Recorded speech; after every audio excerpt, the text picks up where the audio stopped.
Jello.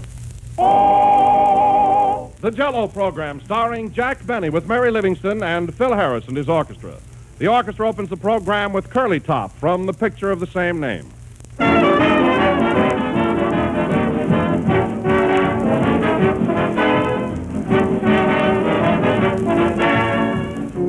First impressions can be mighty important, of course, but as a rule, last impressions are even more important. And the last impression of a meal depends largely upon the dessert. That's why it's such a good idea to serve Jello and be sure of a happy ending. Jello is lovely to look at, for one thing. Its bright, glowing color is wonderfully appealing. But that's only a first impression. Your final impression of Jello comes after you've tasted it. And from then on, you'll never forget its rich, delicious flavor. The flavor of fresh, ripe fruit skillfully blended. But remember, Jello, and only Jello, brings you that extra rich fruit flavor. So whenever you want a good-looking, swell-tasting, inexpensive dessert, get Jello. Get the real thing. Insist on genuine Jello.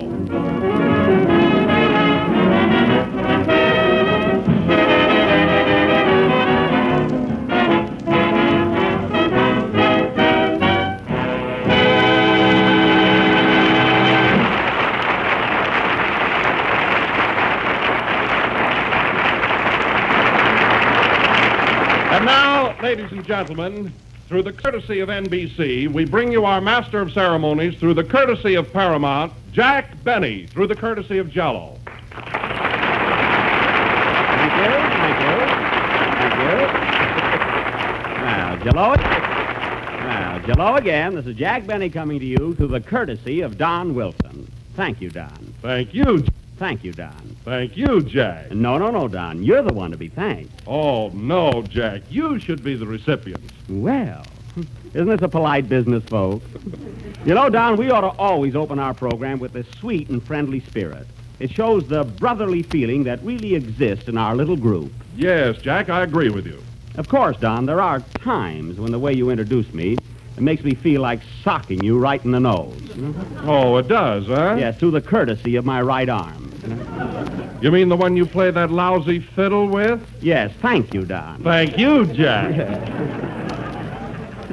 Well, aren't we the refined rodents?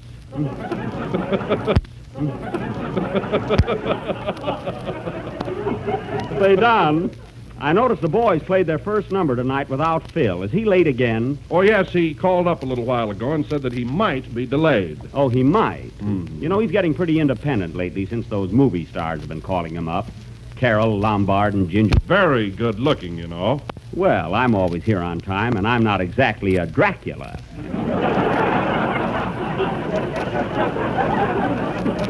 No, not exactly. Thank you, Don. Thank you, Jack. Well, anyway, I've got to do something about Harris. He's got to make up his mind whether he wants his girls or his job. Hello, Jack. Hello, Mary. How'd you get here so early? Through the courtesy of a taxicab. Oh. Say, Mary, I haven't seen you since you were at my house for Thanksgiving. Well, that reminds me, Jack, I want to thank you for inviting me to dinner last Thursday. Oh, that's all right. Did you enjoy the dinner, Mary? Well, everything was fine except the turkey. Oh. Gee, that was the toughest turkey I ever had. It was? Yeah, I'll bet they had to kill it with a machine gun. Well, there was nothing wrong with that dinner. The turkey was all right, and everybody had plenty to eat. I had plenty after the first mouthful. Oh, you wouldn't know good food anyway. You liked the turkey, didn't you, Don? Well, Thank you. Thank you, Jack. Say, Jack, where's Phil? Oh, he's home. What's this program in his life? But then it's my fault anyway. Why? I forgot to specify in his contract that he's supposed to be here. You know, since the women have been calling him up, I can't do a thing with them. I'll bet half the girls in this audience tonight are Phil's.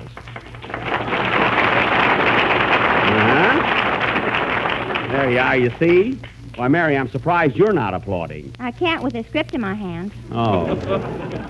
Say, Don, I just thought of a great idea. You want to have some fun? Yeah, what's up? Listen, you know, all the movie stars have been calling Phil up. Well, I'm going to call him up and make believe it's Mae West. You know, kid him along. Do you think you can imitate Mae West? Oh, sure, he'll never get wise. He's too conceited anyway. Now, look, I'll call him up and tell him to meet me on the corner of Sunset and Highland. Oh, that's great. Imagine making a date with a girl, she don't show up. Oh, boy, will that be embarrassing. You ought to know.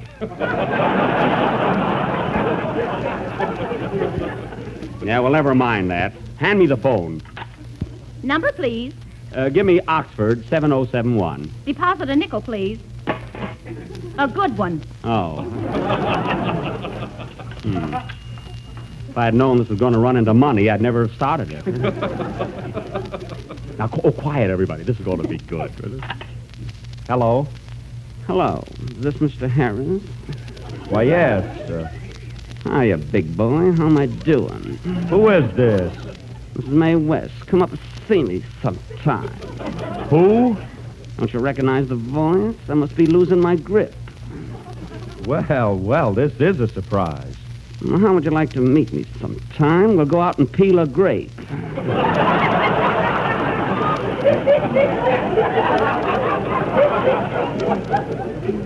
Gee, honey, that'd be great. Are you doing anything tonight? No, nothing special. What's on your mind? How am I doing, Mary? If it's George Arliss, you're terrific. Is that so? Well, listen, Filthy. How about meeting me tonight at 10 o'clock on the corner of Sunset and Highland? Okay, I'll be right there. Now, don't forget. I won't. So long, Phil. Goodbye, Jack.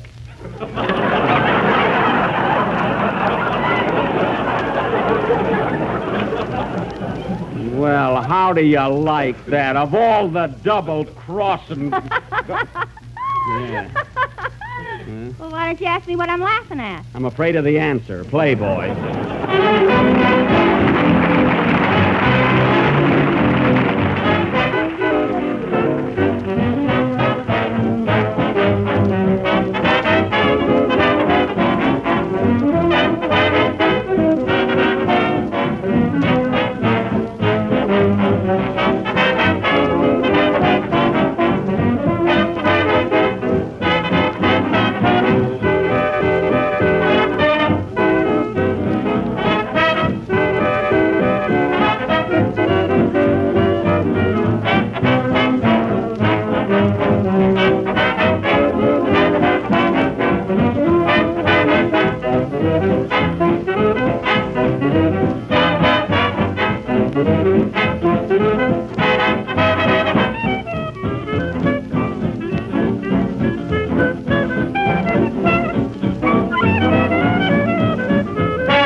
Who's That Knockin' at My Heart from my forthcoming Paramount picture, College Holiday, played by Phil Harris's meal tickets, with a dashing maestro on his way to work, I hope. Say, Jack, Oh, hello, Kenny. I just bumped into Phil Harris in the drugstore. Oh, what did he say? He didn't say anything. I said, pardon me.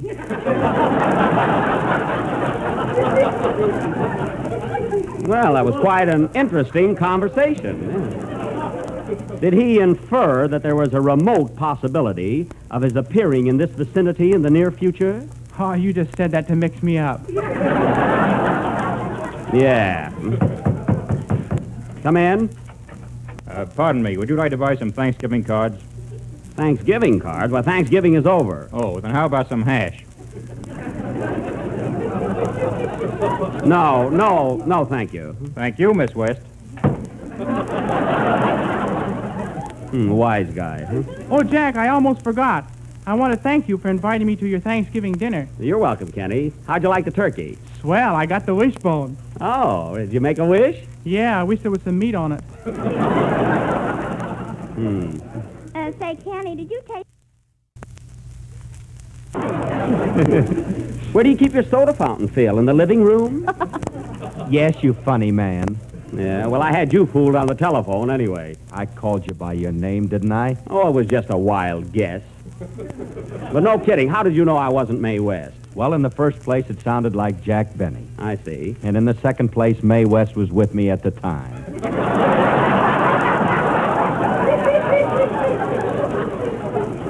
Oh, well, at first I thought my imitation was bad. Anyway, now that you finally got here, play Kenny's song, will you? Okay. That is, unless you've got a date with Garbo. She'll wait. Sing, Kenny. Say, Jack, What? why don't you just keep still? It's a good idea, Mary.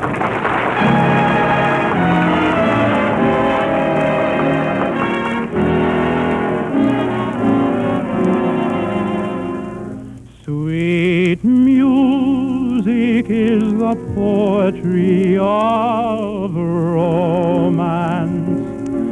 There is no romance without a song.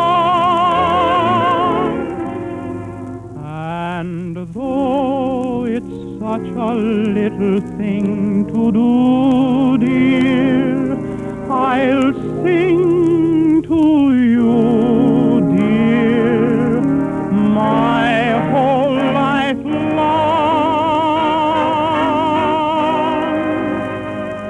I'll sing you a thousand love songs, and still they'll seem so few,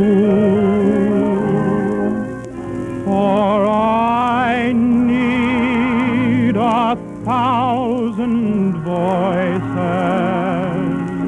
to tell you how I love you. I've only one heart to give you, one voice to listen to.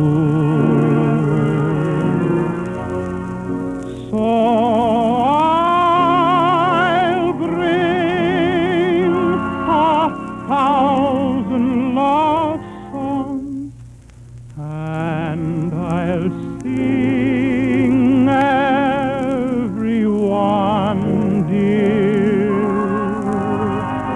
for you.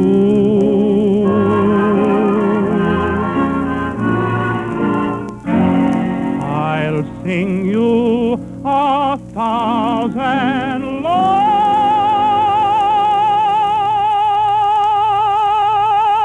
songs.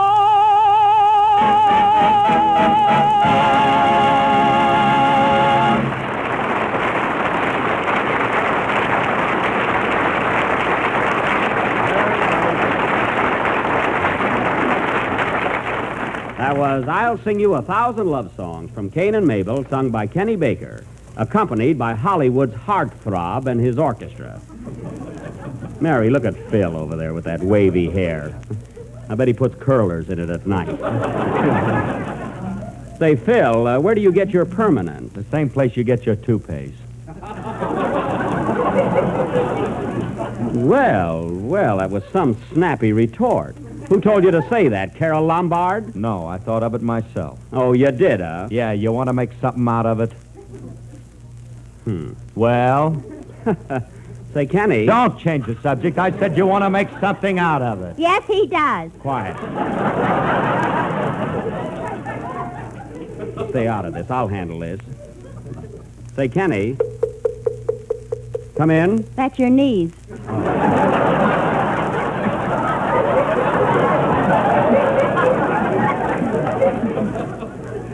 But honestly, Kenny, as I started to tell you, your voice sounded exceptionally good tonight.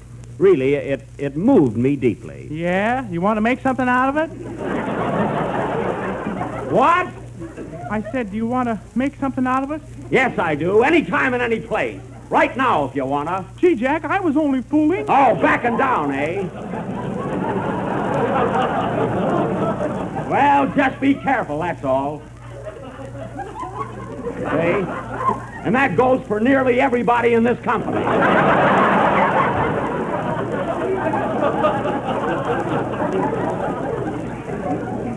There. You get me? Attaboy, Tiger. Yeah, you said it. Well, anyway, now that we're all understand each other, tonight, ladies and gentlemen, as our feature attraction for this program, we are going to deviate from the rather strenuous and noisy type of Wild West drama which we have been presenting lately. Tonight we will go from the ridiculous to the sublime by offering a refined, quiet little English drawing room play entitled Lady Windermere's Fan Dance. The locale is Worcestershire on the Sauce. The country seat of Lord and Lady, that's not my knees, come in. Special delivery for Jack Benny. Same voice as a car salesman. Here, boy. Who's it from, Jack? I don't know. It's postmarked Baked Potato, Idaho. You read it, Mary, while I look over the play. Will you? Okay. It says, Mr. Jack Benny, care of NBC Ranch, Hollywood, California. Dear Buck. Well, it must be from someone who heard last week's program. For 2 weeks Me now, you've been... I just added me thinks in there, you know. For 2 weeks now, you've been trying to do your Western drama, Buck Benny Rides Again. But something always happens. So please finish it tonight, as my husband is just crazy about Western things. Oh. Right now, he is sitting at the radio eating a Western sandwich and spilling ketchup on his West. That's silly. Please grant my request, and we'll be listening in. Signed, Mrs. W.W. Westover, 446 Western Avenue.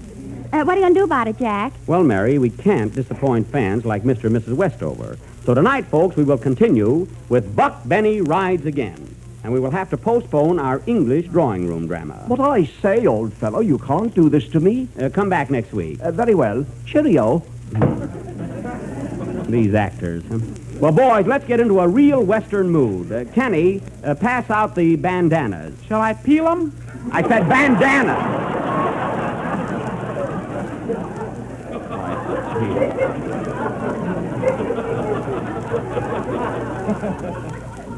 So now, ladies and gentlemen, Buck Benny will go on immediately after the next number. Hey, Jack, what part am I going to play? Oh, you, Adonis. You can play the part of Mary's father, same as last week. That is, if you're available. Of course, I don't want you to work too hard, so I'll just give you a small part. You always do. Well, you talk enough at the Palomar in your own program. Oh, boy, that was a humdinger. Yeah, shall I play now? You might as well. You'll never think of an answer to that one. Try to match wits with me, will you?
That was Just a Rhyme for Love from College Holiday, played by and his orchestra. And now, folks, for the third time, we begin our Western drama, Buck Benny Rides Again, or 3 Weeks on a Horse. I will play the part of Sheriff Buck Benny, as tough an hombre as ever slapped an umbe in the ALJ. Just a two-fisted, quick-triggered marksman who shoots from the hip and never misses. May I demonstrate? Hey, boy, hold up that cornet. Ready?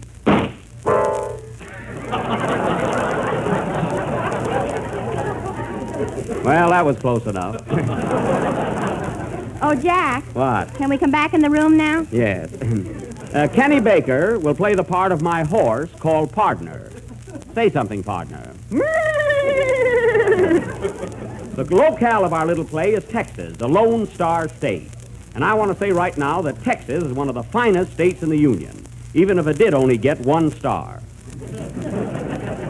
The opening scene is the ranch house of Frank Carson in sudden Death Valley. Curtains, music. Moo, moo. Moo, moo. Come in. Hello, Daisy. Hello, tall, dark, and bow-legged. Well, gal, you wouldn't have any trouble straddling a barrel yourself.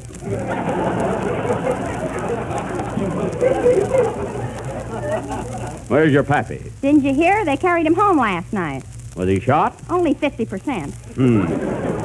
Tell me, Daisy, how long has your pappy been drunk? I don't know. I'm only 22.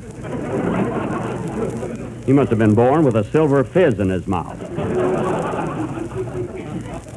Wake your pappy up. I got to talk to him. He'll be up soon. He's got the cocktail shaker set for 9 o'clock. Oh.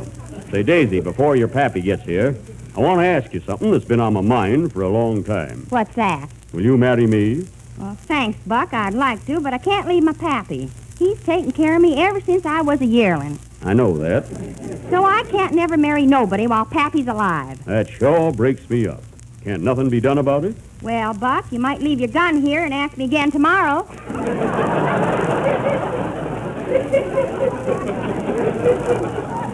That's fine. We'll spend our honeymoon on a rope. Hey, Daisy! Daisy! Here comes Pappy now.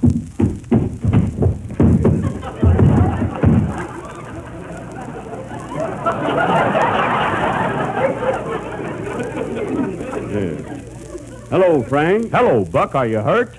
That was you that fell down the steps. It was. Ouch. Now listen, Frank, I hear that them rustlers stole some of your cows again last night.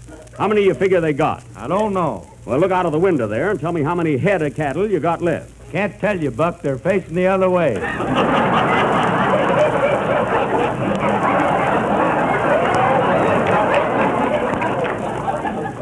Well, then let it go. Have you any idea who took them? Yeah, it was Cactus Face Elmer.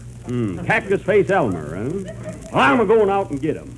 I figure he's in town at Ike Muller's saloon. And that's where I'm a-heading. Are you sure he's at Ike Muller's? If he ain't, there goes the plot. Well, I'm a-going, and I ain't coming back till I get him. Be careful, Buck. He's a dangerous character. I likes him that way. I'm a-going to shoot it out with that varmint. And if I don't come back, you know I died with my boots on. Goodbye, Frank. So long, Daisy. I'm a-heading for Ike Muller's saloon. Buck Benny rides again. Steady, partner. Giddy up. Yippee! Come on, partner. Yes, come on, partner. Faster, faster. I'm going as fast as I can. Scene 2. We now take you to Ike Muller's saloon, where we find Sheriff Buck Benny just arriving. Ho, ho. I'm a-going inside, partner. Are you going with me? No, Buck. If you want me, I'll be over by the watering trough. Okay, what time is it? 9:30. Thanks, Time Supply. That was a nifty. See you later.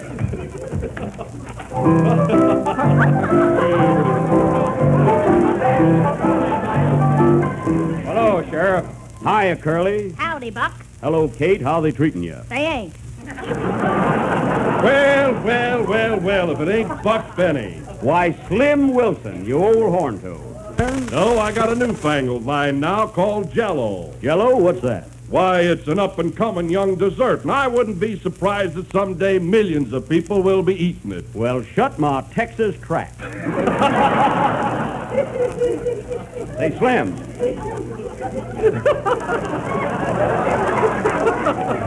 Put one over on you that time, I'm Slim. afraid you did. Slim, have you seen Cactus Face Elmer around? Yes, Buck, there he is, right back of you.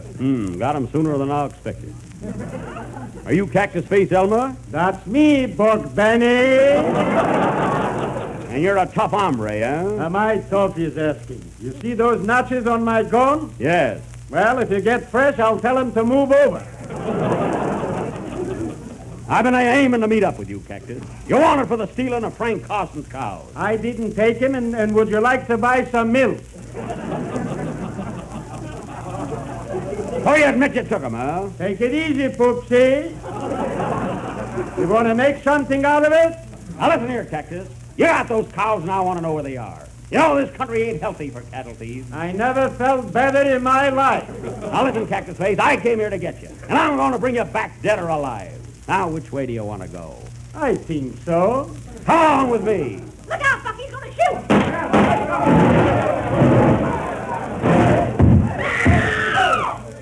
It's okay, boys. I got him. Come on, Cactus. Give me your knife and gun. Here's the gun. Where's the knife? In your back. I thought I fell a draft. Well, you've reached the end of your rope, Cactus Face. Come along, peaceable. Look out, Buck! There goes the light. There goes Cactus Face! Cactus Face rides again. I'll get him. This will be continued next Sunday night. Will Buck get Cactus Face? Will the lights be fixed? Will the cows be contented? That's enough, Don. Make 'em listen in. Play, Phil.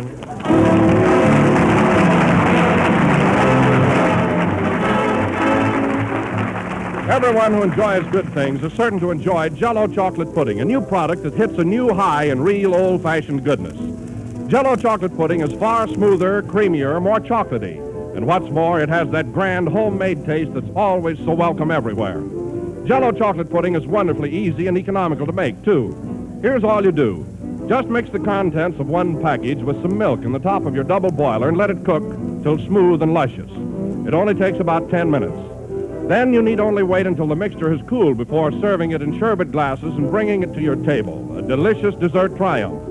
Jello chocolate pudding sells for the same low price as Jello, and one package will give you 6 servings. And that's certainly a lot of goodness for very little expense. So ask your grocer for Jello chocolate pudding in the morning. If he hasn't put it in stock yet, be sure he orders it for you. Remember the name, Jello chocolate pudding.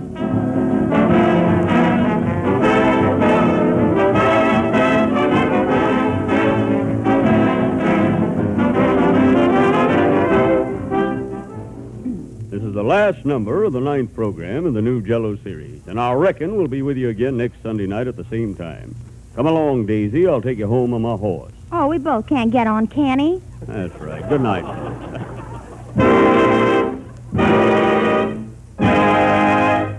J-E-L-L.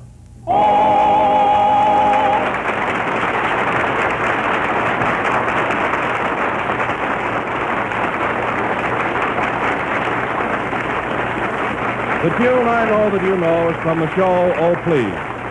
The Jello program starring Jack Benny has come to you from the NBC studios in Hollywood. This is the Red Network of the National Broadcasting Company.